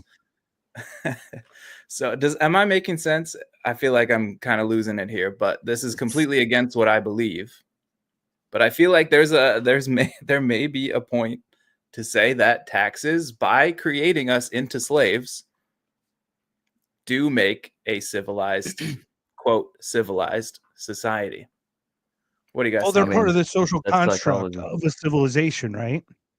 So they go, two things are certain: death and taxes. So you got to pay your taxes, and then you got to obey the law, because if you break the law, then you go to this place where we put you in a box. And then you got to do this. You got to stay the speed limit, because if you don't get the speed limit, we charge you money. You don't want to get charged money. And then, you know what I mean? So like, I do agree with you, but I do think it's just part of the entire social construct. It's part of the conditioning. It's part of the conditioning. Part of it, right? Part of it. The government is in its own way is kind of like you can read it in an Enneagram as sense, like say Mexico, right? That's more like a Willy Wonka kind of world, and then the United States is more, like I said before, 3 to 6 controlled burn, and their desire to achieve and to control. Right, so that's why we go over to the Middle East and we pick on people in the Middle East, is because we need an outlet for that control. And yes. I look at it like this. It's really just, no. Go ahead, finish your thoughts, Andrew. It's really, if you're really looking into this Enneagram stuff, you can see a lot of like reflection in different parts of the world, different people, different. It's a universal law in its own way, right? It's a cult knowledge. Yeah, because it can reflect culture. I mean, demeanor and all those things are very cultural, right? Yeah. But like I said, and once again, there's the genetic and the cultural. I think, to Jason's point, highly cultural on the way we allow ourselves to be ruled, I think, but maybe genetic in our level that we're willing to take. And for us, it's very little. Something like that. I also like you're going to handle different levels before they snap or something. And for Zach, us, once we deprogram, I'm very curious. I'm on the level of reading a lot of the ancient astronaut theory and the Anunnaki way back in my wisdom years. Now I'm just a retard. But Zachariah Sitchin, who a lot of his stuff I know has been debunked, but many of it hasn't. And a lot of it has come forth and been expanded upon. And when it comes to the Anunnaki, the ancient Sumerian ideology surrounding the Anunnaki and why man was created, the Anunnaki and the mythos came down to this earth because they were fleeing their homeland from a galactic war that hit their homeland and or a home planet, I should say, depleted the atmosphere. So they used some sort of super weapon, nukes, something, right? Destroyed the atmosphere, destroyed their planet. They found Earth, and they discovered that there were these beings. First off, they discovered that Earth had these rare minerals, most likely like gold, etc., that they could use for their own cause. And then they saw these species, we'll call it Neanderthal or Cro-Magnon or what have you, and they realized that they could actually utilize these beings for a subservient race, splice them with their own DNA, and they experimented a little bit, sort of like what we're doing right now. So that's how I kind of perceive that maybe we are the beings, we are the children of the Anunnaki. God still exists, but we are the children of the Anunnaki, and we were created originally to be a subservient slave race to mine the resources that the Anunnaki needed. And we're still cycling through that same psyche, even millennia later. So you think like subservience was like bred in a little bit too, to a point? I mean, that's kind of the tribalism. I mean, even if we countered that, I'm not discounting anything any of your thoughts on that. But even if not, evolution itself, utilitarian, or for its utility, it would have evolved that way anyway. Just to be clear. You know what I mean? Whether like tribalism would evolve that way because you needed to stay in groups to survive. If you weren't in the group, if you weren't in the group and you didn't do your different tasks, you were dead. You did not survive. Like, it just was not a thing. So that's kind of part of it, right? As a whole. Interesting. Any final thoughts on that, Jason or Andrew? Like I said, William threw another comment in there, but I'm not particularly versed in that sort of thing, so I couldn't comment on it. Have we gone that far down The rabbit hole. We're into Yeah. Scientology. L. Ron Hubbard. Scientology. Dianetics. I'm creating a church. I'm gonna create a church, the Church of Van Doniken. Eric Van Doniken. Oh man, I thought you was going to Robert this to Dan Van Dam. Rob Van Dam, yeah. I'm still Andrew. I'm still waiting for you to sign off on that Dukeism. You know, the Church of John Wayne. Oh yeah. We did that in Wyoming where no one's paying attention. All right, guys. What was the one Family Guy that he did? He started a church. Was it? Chris, why don't you come downstairs, Chris? Oh, it was Fonzie. It was Fonzie. And then Jesus at the end, what's it? Yeah, it's Mike Seaver, Kirk Cameron walks in in the middle of his service. He's like, so are you here to? Oh, let me guess. You're here to recruit people for the Church of Mike Seaver. No, I'm here to I'm here to convert people to Jesus Christ or something. Yeah. The Church of Mike Seaver. That's hilarious because Cameron's that like the Rapture guy, right? Like, doesn't he done like 52 Rapture movies? Yeah, he's Left Behind. They're actually Left really Behind, good, right? actually. The Growing Pains guy. Candace, his sister was just on Masked Singer. So anyway, does anybody watch Masked Singer? Does that make me sound gay? I haven't watched it in a long time, dude. Let me put it this way: I know like everybody that's on. I'm like I know them. I'm like, that's this dude, that's that dude. The second I heard them either sing or talk, I could hear it. And I've actually emailed all of them. I go, I know your secret. You better talk to me after your goddamn show's over. And you better win too. Also, you might be surprised on this year's Masked Singer. There's a lot of good names. A lot of good names. It's me. Surprise. It is. It's Jason of the Mask. So before we call it night, gentlemen, thank you so much for joining us on a Thursday night to do this Enneagram thing. Jason, I know you had to switch your whole schedule around and you were been busy. So I am beyond grateful that you could join us tonight. And I know we didn't do Monday, but we'll do Monday again. Now, I think we're going to talk about a little whiskey and it's all good. And you almost choked some up too. It was great. Don't drink, kids. It's bad. It's awful for you. Don't vape, don't drink, don't do anything. And no diet sodas either. It's awful. But to that extent, are we going to cover the woke right, or are we going to do the Constitution? Because I wanted to table. We're doing woke right. Absolutely. I'm ready for this. We did a woke right podcast, I think like January. End of January, I think, is when we first like kind of started talking or collaborating, and we did a woke right podcast. We're gonna look at that. We're gonna look at all these things. They've lost their freaking minds, people. They've lost their minds. I'm watching.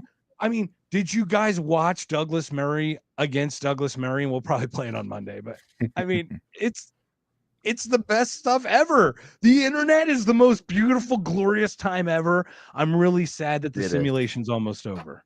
I'm almost sad that they're going to hit reset very soon here. Singularity, people. Let's go. And Zach, I definitely want to talk with you about thoughts on the Anunnaki stuff or just a general thing on that. I have a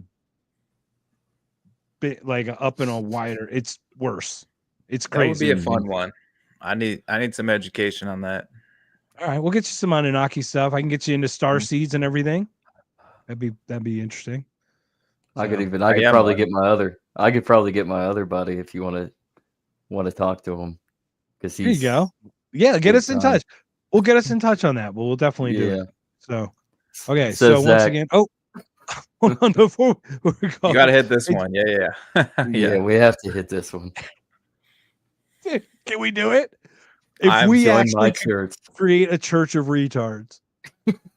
We should rename only requires 50% 50% of my. Wait a second. 50% of my paycheck. That would mean that all my entire paycheck's gone. Yeah, I thought we're tax free when we're a church. Yeah, and I thought it was. If we're retards, we should get extra money back for that. It's tithing when it's in church. It's not taxes. What's exhilarating and bad taste is the aristocratic pleasure of giving offense. Charles Baudelaire. The Flowers of Evil. Put your smut away. Wait. What is that? It's his adult literature. Yes. That's your clit lit. Yeah, right. Oh, that's reserved for the restroom, sir. For your bathroom. No, it's what is Flowers that? of I'm Evil. actually curious. What is it? It's poetry from France in the 1800s. Okay. Man, how are you guys so smart? Every time I talk with you guys, I feel dumb. I don't know. I don't know what you're talking about, man. I'm a retard. But we definitely need a church of retards. I mean, if we can get tax exempt status, we'll get church with shirts and everything. Right? Yes. I'm just working to The only leave. thing you can't join. You can get all the merch you want, but no one can be a member. That it'll be like an anti-cult. Oh, we don't even have to call it the Church of Retard. There's already a retard. There's Retard News. At retard news. Yeah. At retard news, everybody on X. Give him a. Is there an underscore? Is there? I forget.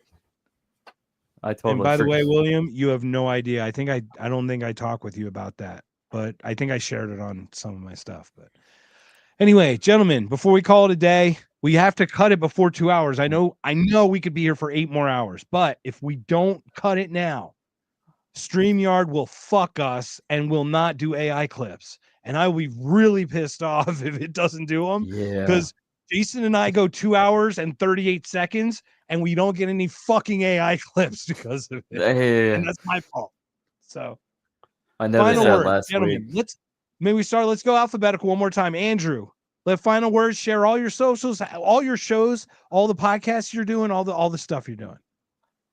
Just join us tomorrow morning. We're going to go through 7, 8, and 9 on the Enneagram fixations. 11 o'clock in the morning. It's a good program. Legacy Right. Find me on X at AI Conan 90 from Detective Conan AI Conan 90. That's where the name comes from. And just hope you guys enjoy our program. Excellent. Legacy Jason. Right.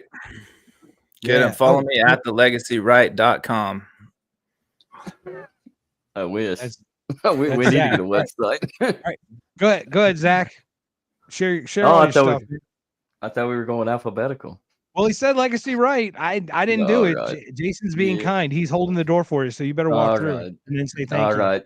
Like Andrew said, you can catch us on Friday, every Friday, 11 a.m. Eastern.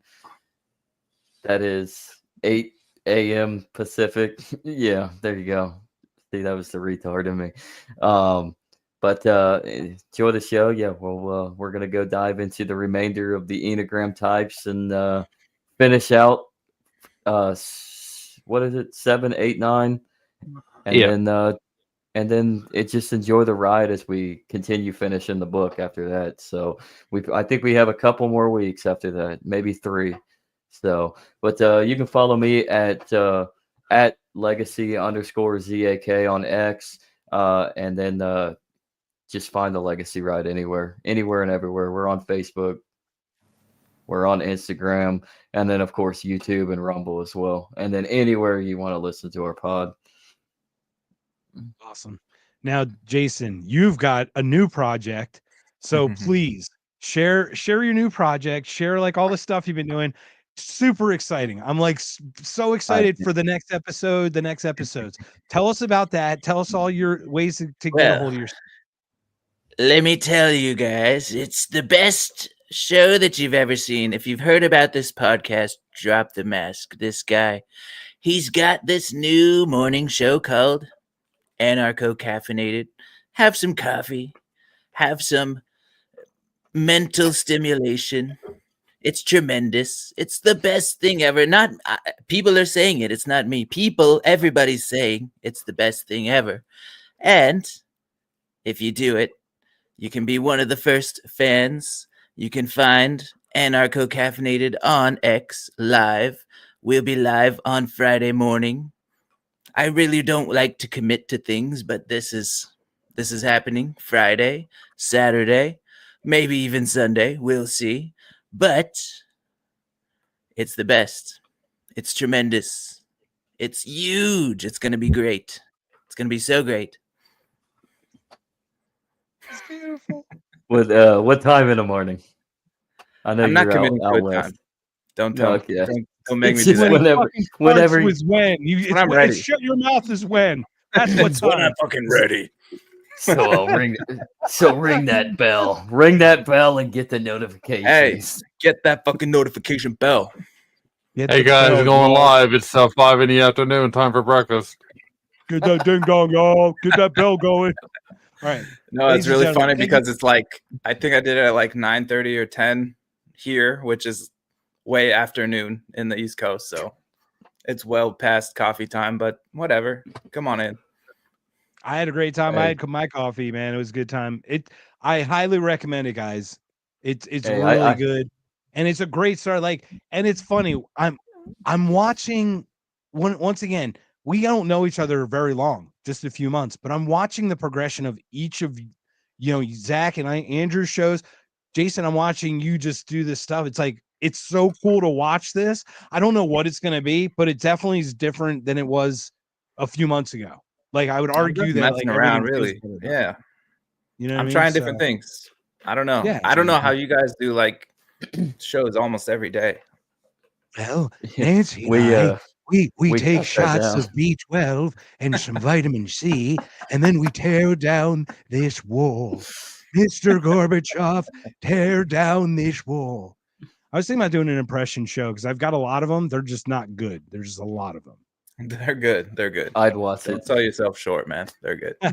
I would. Thank do you. It. Well, I You am should short. do I met you. I'm very fucking short. Thank you. So. Final thoughts, gentlemen, before I click it because we got to cut it. So thank you again, everybody that showed up. 30 people. Very nice. Thank you. Thank you for wasting and really sharing your time with us on a Thursday. Please click follow. There's a couple shows. If by Whiskey, Drop the Mask Pod, Anarcho Caffeinated. Can you guys share your shows again, please, gentlemen? We got Legacy News Tuesday and Wednesday. We actually cut it. We only do it Tuesday, Wednesday now. Crypto Wednesday every Wednesday, and then basically culture and news on Tuesday at 5 p.m. on YouTube.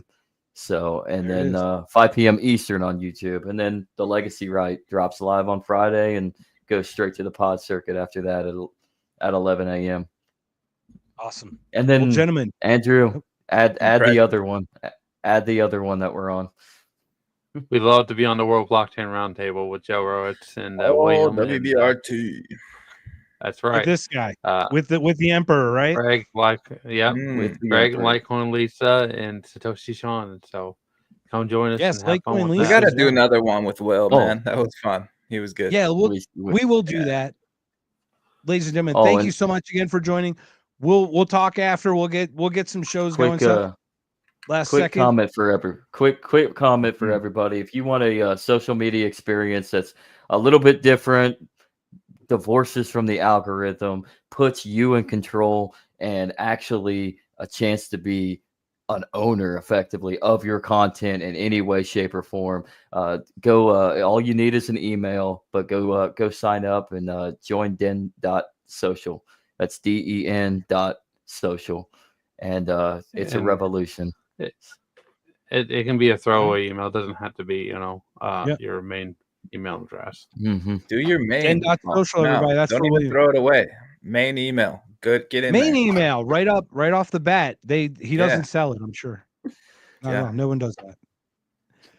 Everybody, thank you again for joining us. Andrew, thanks for making this a subject for us to follow. I'm really excited to talk more.